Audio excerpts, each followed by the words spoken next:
What's up, beautiful people? Hope you're having a great day. My name's Kelsey. Welcome to my channel. Super pumped to make this video today about new in June. It's a challenge that I did to try something new every day, and I can't wait to share my reflections with all of you. Let's get into it.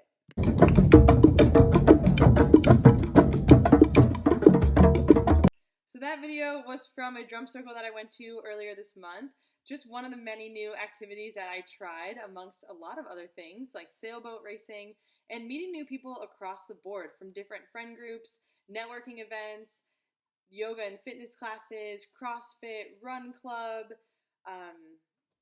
doing new things at work, like going to new territories and having lunch with current customers, coffee chats, and meeting our production team to see how our products are made.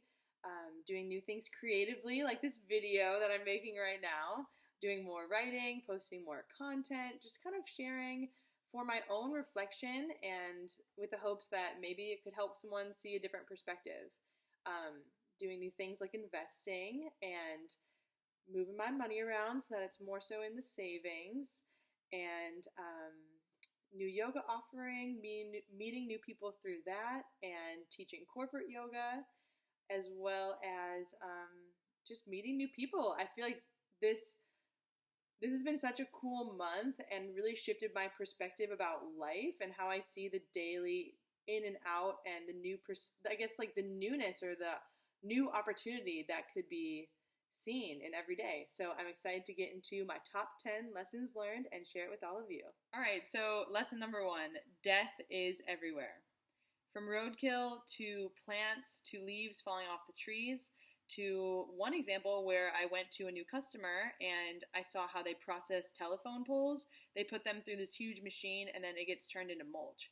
So once I started looking around and observing life with the knowing that eventually I will die and things around me are dying and death is literally everywhere. So once I started to see this a bit more, I started to appreciate life and living a little bit more. Lesson number 2, do it now. Take quick, fast action. In business, this means following up with people same day at the latest next day. This leads to new customers and new sales. In life, this can mean like, if you're about to go to bed, but your room's a little bit messy and you're like, I could just do it tomorrow. Like if you have the energy to do it, just do it. Just get it done. Because tomorrow is just an excuse. So this lesson is all about get shit done. If you have the energy to do it, just do it and get it done. And you'll feel more relieved. Lesson number 3. This one is an interesting one. So it's the power of the word. Business integrity, history, and mysticism. In the beginning there was the Word, and the Word was with God, and the Word was God. John verse 1, chapter 1. The ancients believed that the spoken word contained the power and authority of God. And modern-day linguistics consider language as a cultural, social, and psychological phenomenon. The words that we speak, think, and imagine are associated with our emotions and behavior, and they impact our thoughts. They impact the way that we view the world and see the world. So what business integrity means is, simply stated, doing what you say you're going to do. Following through on promises and commitments, taking responsibility for your actions, for your wins and your losses, and doing it nobly, performing duties honorably, timely, and reliably. When you keep your word, you become a person who keeps their word. And this is critical for your relationship with yourself, with other people, and your well-being and overall success. So this one is all about personal integrity and just doing it and saying you're going to do it and following through. I feel like that's lesson number 4. The relationship with yourself is mirrored and reflected back to you through your relationship with others. So through our words, our thoughts, our actions, and our feelings, we connect to others. And sometimes I can notice my own insecurities, doubts, and shortcomings when I start to compare myself to other people or when I put other people on a pedestal. My words can become short and rushed, and my behavior can be more timid and doubtful and shy. And I notice it, okay? I see it, I recognize it, and how I can work through it is to choose the way I see myself and build relationships based on self-respect, growth, honesty, authenticity, and trust. That one I'm still working on, I'll be honest, but it's getting there. So, okay, lesson number 5, Family matters.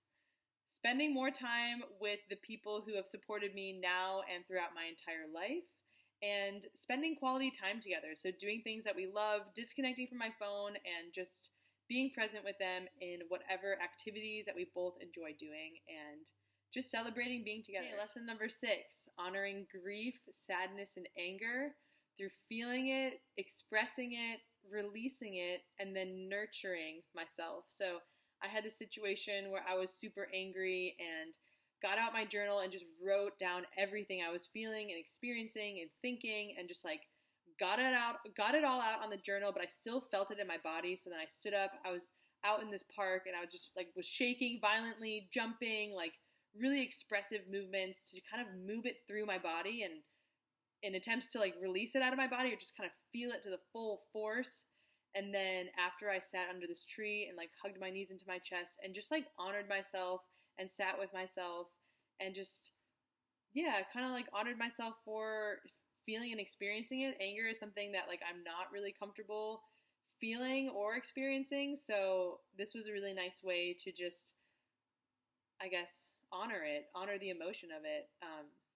And yeah, I see it coming up in everyday life. You know, there's little situations where we could be annoyed or angry, but instead of fixating on them, trying to do something about it. So maybe you use your words to express how you're feeling, use your body to like feel it and move it, and yeah, taking care of yourself and honoring yourself for working with this emotion. Okay, lesson number 7, following creators who are authentic inspires me to be more authentic in how I show up on social media. So in the past, I've really thought of social media as this like super negative, toxic thing, and I think it can be for sure. I've definitely struggled with comparison and FOMO, envy, jealousy, imposter syndrome, judgment. I've really struggled with it, and I've kind of been off of it for a super long time. But presently, now that I'm following some creators like Yes Theory, who are all about bigger missions to connect and unite people and are using social media as a tool and as a way to do that and support their mission, I'm able to kind of see the impact of that and show up more authentically, playfully, and a little bit more carefree, because why not? All right, lesson number 8. This one's spicy. Unleash creative intensity. I have this fervent desire to create through writing, singing, dancing, painting, through fashion and clothes and color.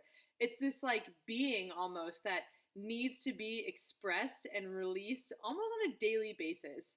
So a way that I've sort of learned to manage or tame this beast is through journaling almost daily, pushing out content that feels authentic to me through song, singing, drum circles, dancing, just moving this creative energy and juice and like fuel that I have to do something fun and expressive and playful. Lesson number 9, be open to possibility.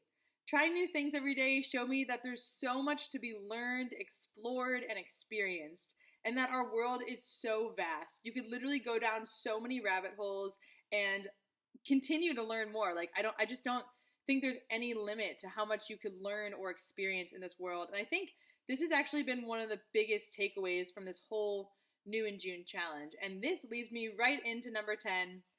Gratitude wins in the end, my friends. This has been the biggest lesson out of this whole month and this whole challenge. I feel so grateful, and I feel like I was taking a lot of things for granted, but now I'm able to see possibility, opportunity everywhere. And I feel so grateful for that alone. Like, how lucky am I to go on this challenge and to try new things and to do new things and just to see what's possible and what's out there. Like, I feel so inspired and grateful for all that is possible and all the opportunity that exists. And yeah, I just feel really blessed. So thank you so much for watching. I appreciate you and love you so much. And I hope this has helped you in some way. And like, follow, subscribe, and we'll see you next time.